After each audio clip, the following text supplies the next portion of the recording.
What's going on, guys? So today we're looking at this TEKTO knife from the recent BATTLBOX and talking about some knife drama for your mama. So yeah, I posted my BATTLBOX video and a lot of the comments were like, you got to check out Doc's video about this knife. You're going to be surprised. So if you noticed in the video, when I got to the end, I got to the knife, I opened it up. You know, I looked at it a little bit, and I was a little bit confused. I was confused about the blade, all right? And the reason I was confused, because it looks like a beautiful Damascus blade. And then I read the description of the knife, and it said it was 440C. So I was really just like, that's weird. It doesn't look like 440C, and I've never really heard of 440C being used in any kind of sandwich Damascus or anything like that. So it's quite confusing. You can hear that in the video. And I like to make a note that when I'm doing a BATTLBOX unboxing, I don't watch other people's videos. Like, I don't watch anyone's BATTLBOX videos for two reasons. Number one, I don't like to ruin a surprise. I genuinely want to open it up and see things for the first time for you guys on camera. And then once I do open a box, I'm over it. You move on. You know what I mean? So I'm not watching other people's BATTLBOX videos. So when I opened this, I was not aware of Doc's video about this knife or about the box or anything like that. So I read those comments and I want to go see what it was all about. So if you're not familiar, it is a video by Doc P91B. All right, he's a veteran, has a knife channel, does a lot of knife content if you don't know who he is. And the video is titled An Open Reply to BATTLBOX and TEKTO Gear, and I forget the rest of the title there, but that's hopefully enough to get you to that video so you can watch it. So I would highly encourage you to watch the entire video to get all the information about this. So when I was done watching the video, I went back, I took the knife, and I wanted to test it out a little bit and see if this was a Damascus blade. And it is, in fact, not a Damascus blade. And it was really confusing. Like I said, in the video, you could see that in my face. So it looks like it is a really nice Damascus pattern, all right? And you can actually feel this. Okay, you could feel the textural difference in between the different, you know, light and dark lines. So first thing I did was I took a rust eraser and I went on the spine. So here's a closer shot of the spine here. All right, now I was talking about it being confusing because you see this dark line in the middle, and the dark line in the middle would be the core of the sandwich Damascus. And the sandwich Damascus, if you don't know, it's basically three pieces of metal. You have Damascus on the outside, and a different metal on the inside, which is usually harder because that's what's going to form your actual edge when it's sharpened. And so if this was an etch, which it turned out to be, you probably wouldn't see that. I've never seen that before ever, where a blade was etched. First of all, it's very, very common to have a Damascus etch. Okay, they use an acid etch, or sometimes they'll literally be painted on there to make it look like Damascus. That is common. What's not common is going the extra mile and putting this etch mark on the entire spine, not only the spine. All right, let me unlock the knife here to show you this. It goes all the way around, you can see it there, the entire blade. All right, even down here. That's very unusual to have that etched, okay, to make it look like it's sandwich Damascus. So let's back this out just a little bit. So then after looking at the spine here, all right, after using the rust eraser, it made the line lighter, but I could still see the line. So what I ended up doing is I took a Dremel and I Dremeled the metal down to see if it was just an etch. If I can zoom in slightly here, I don't want it to get all blurry. Let's see how far we can go before it gets blurry. Yeah, right there's fine. But even though it's an uneven grinding, you could see that it's one piece of metal. So that is in fact an etch, okay? That is a process, again, probably an acid etch because you could physically feel the difference. Right? I could feel where that is a little bit lower in between those layers, but they're not actually layers, okay? So just ate away at the metal a little bit and created fake lines. Now, if you flip this over, I was trying to hide this before, so it'll be a little bit of a surprise, but I also ground the blade, and as you can clearly see, this is one piece of metal. Now, over here, the very bottom part of this wavy line, you can see through the bottom a little bit here. So it almost appears like that is actually a layer, but that's just where I didn't grind it as much. Okay, so up here, where it is ground, you can see this Damascus pattern disappears, because this is just one piece of steel. It is not layered, it is not Damascus. So this is in fact a Damascus etch. It's not paint, it's not just some coloring on there, it's actually probably acid etched into the blade or maybe laser etched. But either way, it's just a design, so it's not actually Damascus. So, obviously this created some drama, and if you watch Doc's video, what he basically goes on to say is when you have a Damascus blade like this, it appears to be Damascus, it's a little bit, if not a lot, deceiving. Okay, because most people would just look at it and think, yeah, that's Damascus. But the issue really is on their website, not only BattleBox, but TEKTO's main website says that this is 440C. So they never technically claimed that it was Damascus.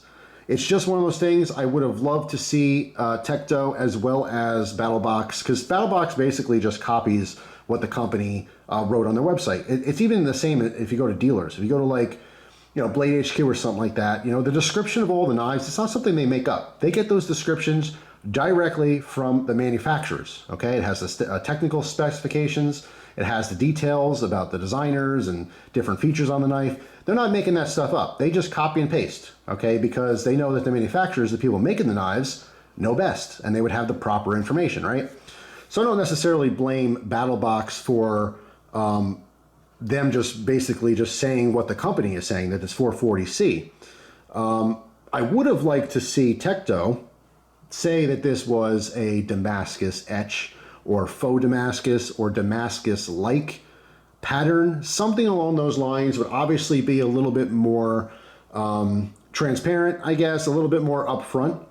So yeah, technically they said it's 440C. It looks like Damascus, so some knife people would just assume, yeah, it's an etch.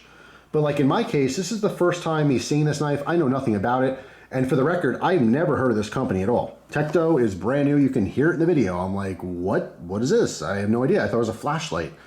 So never heard of the company at all. Now, another key thing that Doc said is the price tag at $100 for this knife would reflect that it's probably Damascus. Most people would look at this and knowing what prices are in the industry right now, you'd say, all right, $100, that's probably a good deal because it's a nice Damascus blade.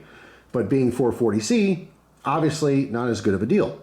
And you know, what he was saying in his video is that the company, and I'm not going to go into details about this because this really is the only knife that I personally handled and have seen from TEKTO, but there are a lot of copy designs on there. He gave some examples, which I have to agree with him in that respect.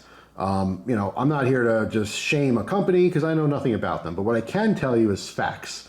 And the fact is, I was impressed with this, and I thought this had a Damascus blade, specifically because of the markings that went on the entire spine, from the tip all the way around to the inside here. I mean, that is impressive that someone went out of their way to etch a fake core for a sandwich Damascus look. I haven't seen that before. You know, there's always something new going on, and this is something new. So that used to be kind of a go-to for me in some Damascus. I mean, of course, any Damascus at all is layered steel, so you can't fake it. If it's Damascus on the side and you look at the spine and the spine is not layers of steel, it's not Damascus. Sometimes you can get real Damascus and you can polish the spine and it's really hard to see, but when you look at a magnifying glass or something like that, you could tell there's different layers because it's supposed to be different layers of steel. You know, they're folded together. And oftentimes you have a stainless steel and a carbon steel, and that's why you get the contrast in the color, you get the dark and the light, which looks really nice. But after seeing Doc's, well, first of all, after seeing your comments, so thank you for the comments, and then having to go watch Doc's video, I had to test it myself, and I'm making this video just to say that, yeah, I agree with what he's saying. Again, BattleBox as a company, they're not making knives. They're doing their best to go to different vendors and find cool gear to put together at a deal for people. That's their job. Should they have looked into TEKTO a little bit more? Probably, and I'm sure right now they are. And that's the feel I get from the whole thing is after they were contacted, they are distraught by the whole thing, going, oh man, you know, this is not cool, and they're doing what they can do, whatever, to make sure it doesn't happen again. But it's not like it was advertised as Damascus and it wasn't. It's just a cheaper knife that looks like it has Damascus, but again, there wasn't any false information given. There is a big difference there. If the paperwork said Damascus and it wasn't, that would be a bigger deal, in my opinion, but it's still not cool. that most people would assume. And I know it's wrong to assume, and there's two ways to look at it. You know, you could be a hardcore knife person. You can look at this situation and say, well, yeah, if you think it's real and it's not, you're stupid. They say it's 440C, and what's the big deal? What's the problem? There shouldn't be a problem here. And I can tell you, even after doing this work on the knife, just grinding a little bit, I did actually start using this, and it cuts great. As 440C, it zips through because it's a very thin edge. It's very, very pointy. It stabs great. It slices cardboard like crazy. It's a cool knife. However, a lot of people wouldn't like to know that what they thought was Damascus is not Damascus. And again, when you're talking about value in a knife, that would change the price quite a bit. You know what I'm saying? Obviously, knives with Damascus blades do fetch a higher price because it's a more expensive material to make. It's a process there. It's more expensive to buy, more expensive to work with. So I can see how people would be disappointed by that. I was, of course, disappointed. I handle thousands and thousands and thousands of knives. And because this etch is deeply etched, you could physically feel. I don't know if you can hear this. Let me zoom in. All right, I could feel the texture of what appears to be different layers of metal, but it's not. They didn't claim it was Damascus, but it is definitely a little deceiving for a lot of people, I would say. So I can understand how that could come to a shock to people. I'm bummed by it. The knife itself does work fine. Now, obviously, it looks junky because I ground it down on the side there. But it's still a very functional knife, so it locks up great. As far as the actual, quality of the knife, it's okay. It's not bad. 440C is a fantastic steel. I know people are going to laugh at that because it's 2022 and there's a million other steels that are better. But 440C was a fantastic steel for decades, and that hasn't changed. Just because there's something better now doesn't make that total junk. However, for TEKTO charging $100 for essentially a 440C folder, a 440C liner lock, with some G10 scales, that changes things. And that's where I think some of the argument might come in is the value of the knife, what they're charging for the knife. And then, beyond this specific knife, looking at their website, looking at that they're copying different designs. And again, I have to agree with Doc. There's some designs there that have been around for many, many years. For them to claim that they came up with it first, he called them out and basically said, prove it. And I don't think they will, because I don't think they can. I have to side with him. I've seen a lot of knives, just like he has and a lot of you guys have. And you could definitely see some tomfoolery going on there. So it's unfortunate. I don't really blame BattleBox. I mean, maybe they could have looked into the product a little bit more and the company a little bit more, but they just deal with so many different vendors. Like I said, I think it was an oversight. And now that they've gotten feedback from the users and they really do care about their customers, we may not see anything from TEKTO again. I'd be a little surprised, to be honest, if we did. Definitely some negative feedback just with the whole situation here. But I would put a little bit more blame on TEKTO. And again, from a technical standpoint, no one lied about anything. It's just a little deceiving. Again, you could take either side of this argument. You can go on one side and say, well, they didn't lie about anything. Just because it has a Damascus design doesn't mean anything. It's just to make it look more expensive than it is. And there's no deceit here whatsoever. And they didn't lie about it. And they said it was 440C, and that's the price. If you don't like it, don't buy it. That's one way to look at it. And the flip side of the coin is, well, come on. Everyone thinks it's Damascus because it really looks like it. Yeah, I mean, it doesn't really matter what side of the fence you're on.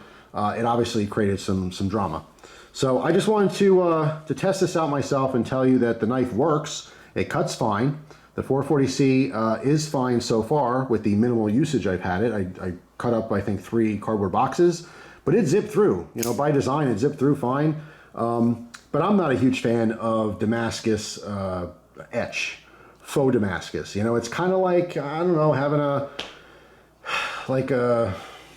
Mustang with a 4-cylinder engine in it and throwing a V8 badge on it. It's just one of those things. It's a little tacky.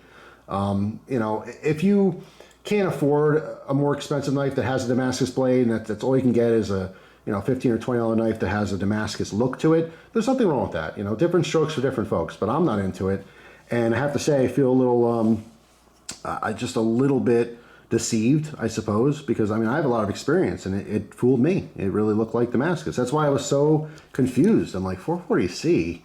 I don't know. I think they messed up on the paperwork there. That's really what I thought. And then I was starting to think, well, maybe some people got Damascus. Like I know in the past they've had, you know, certain colors and they were kind of randomly given out. So I thought, oh, maybe this box just happened to have a Damascus one in there, and most of them are 4040C. But no, not the case. Just really good fake. I'll say that. But after grinding it down, I'm totally convinced. I can see this is one solid piece of metal. There's no layers in here. This is not Damascus. This is a Damascus looking blade, and that is all. So yeah, that's pretty much it. It definitely left a sour taste in my mouth for the brand.